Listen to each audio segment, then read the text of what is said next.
Hi, everybody. I'm Scott, And I'm Adam. and we're two friends fishing.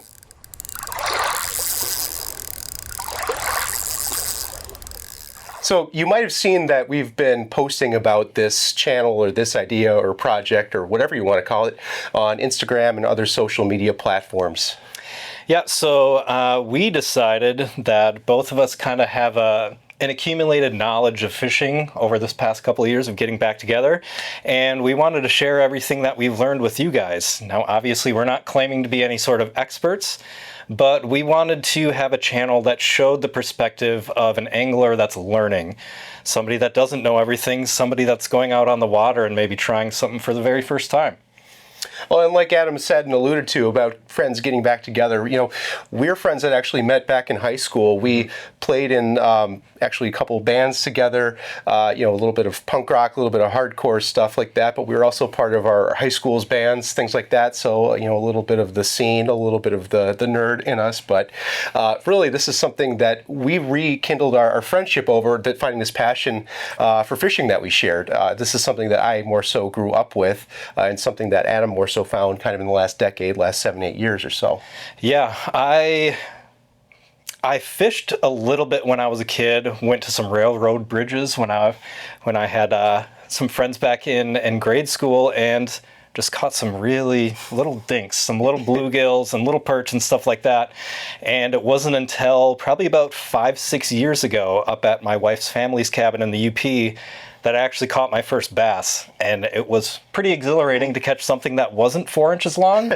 And so that kind of just lit a fire under me and just really got me into this sport.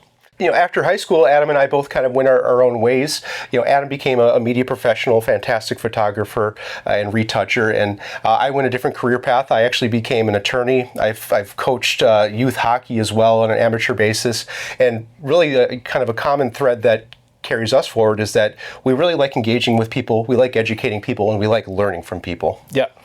Yeah, and we realized just last year we kind of rekindled this friendship that we had in high school. And like Scott said, the common thread between us was fishing, outside of music and being friends in the past. But fishing is something that really brought us back together. So last summer, we both got on our kayaks and just spent as much time out on the water as we could. And then we both realized that we both have kind of a wealth of knowledge about this sport, and that we wanted to share it with everybody else. And we're by no means claiming to be any sort of expert on the sport, and I don't think anybody truly can be, because you're always learning. But we realize that it can be a very intimidating sport to get into, because it's endless, the amount of gear that you could fish. Jargon. The amount of jargon and everything that you have to learn, the amount of fish that you can go after, the kinds of water that you can go onto. So it was really important for us to be able to just pass all this information along to people that are also learning, and to show that it's not intimidating, and to just get more people out on the water. Yeah, there's this concept, for lawyers, that they call it the practice of law, because you're practicing every day. You're always learning something. I think that is equally applicable to fishing. This is not something where we pretend to be experts. This is going to be something where we're all learning together. And I think part of that that's important for you to understand is the why behind us fishing, and why fishing means so much to us. Mm-hmm. I think it's obviously something that's very relaxing for people, but I think everyone else, that means something different to them. So I don't know, Adam, if you wanted to let people know a little bit about what fishing means to you and why you like to do it. Yeah, so I've been someone that's suffered from pretty bad anxiety over the years, and just being outdoors is something that's really been a therapy for me. And not only fishing, but hiking trails in the woods.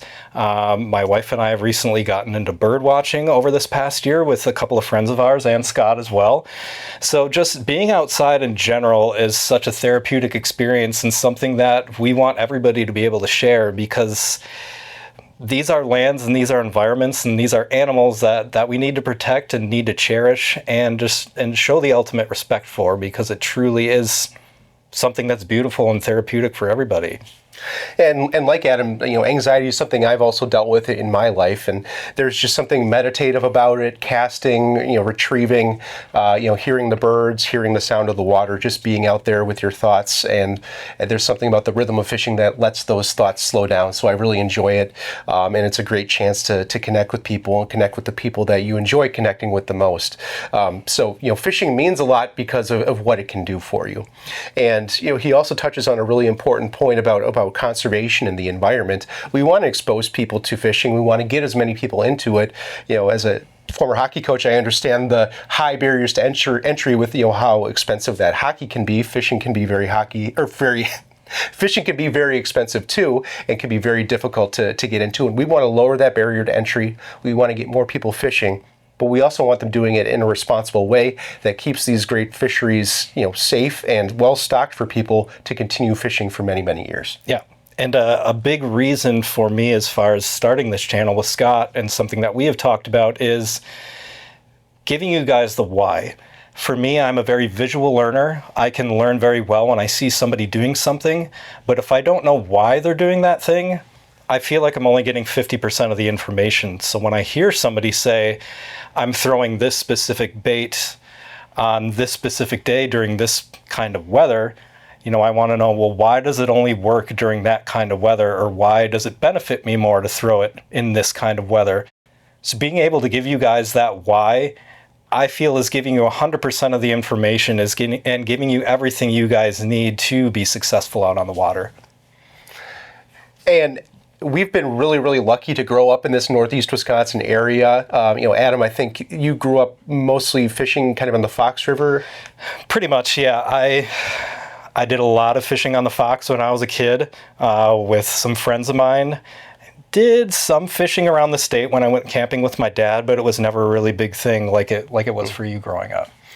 Yeah, for me growing up, so I didn't have access to actually get on the water. I didn't have a boat. I didn't really have canoe or kayak or anything like that. So it was largely, shore fishing. And then my family would take some trips up to the Upper Peninsula of Michigan, and there are a couple lakes that we fished. One was a small lake called Buck Lake. So shout out Alpha, Michigan, for anyone who happens to be hearing it from up there. That's a small little burg, but it's amazing fishing up there. And there's also a lake up there with really, really clear water, Chicago Lake, that we like to fish a great deal. But down here closer to our neck of the woods, also grew up fishing on the Wolf River and the Embarrass River, as well as the Fox River that you spent time on. Yeah, and I wish I could share what lake I fished up north in the UP, but that is a family kept secret that I am not allowed to say, so I apologize. But as far as kind of how Scott and I like to fish, like Scott said, he did a lot more shore fishing when he was growing up. I did the same thing. My family did not have a boat at all. It was just a lot more shore fishing and a lot of luck. But now both of us have kind of graduated into that kayak fishing realm. But again, we are by no means pros. We are by no means experts. We are figuring this out as we go, and we want to pass along that information that we're figuring out to you guys.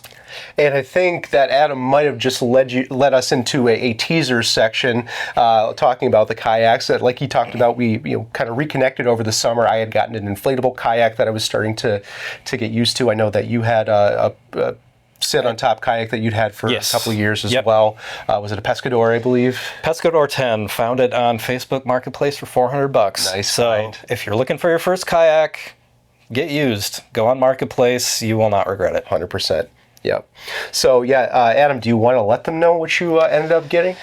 Well, I don't want to give too much away because we want to go over in another video of our new builds that we are going to be making. So all I want to say is I ended up getting a Bonafide. That's one company that I've been looking at for a very long time. They have a very strong reputation. A lot of pro anglers are using those in the kayak tournaments. But basically the reason why I wanted to upgrade is because I felt like I had gotten everything that I could out of the kayak that I had, and I knew what its limitations were, and I knew that I wanted to upgrade. And I think that's really important to figure out the limitations of the gear that you have. If it's working for you, don't feel the need to go out and spend a bunch of money. Don't go out and buy this thing just because another guy that you look up to has it. If your kayak or your fishing setup is working for you, stick with it. And until you really outgrow that thing, you don't have a huge reason to really go and upgrade.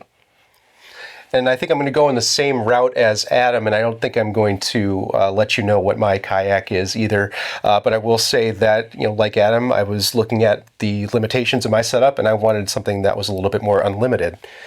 I see what you did. Yeah.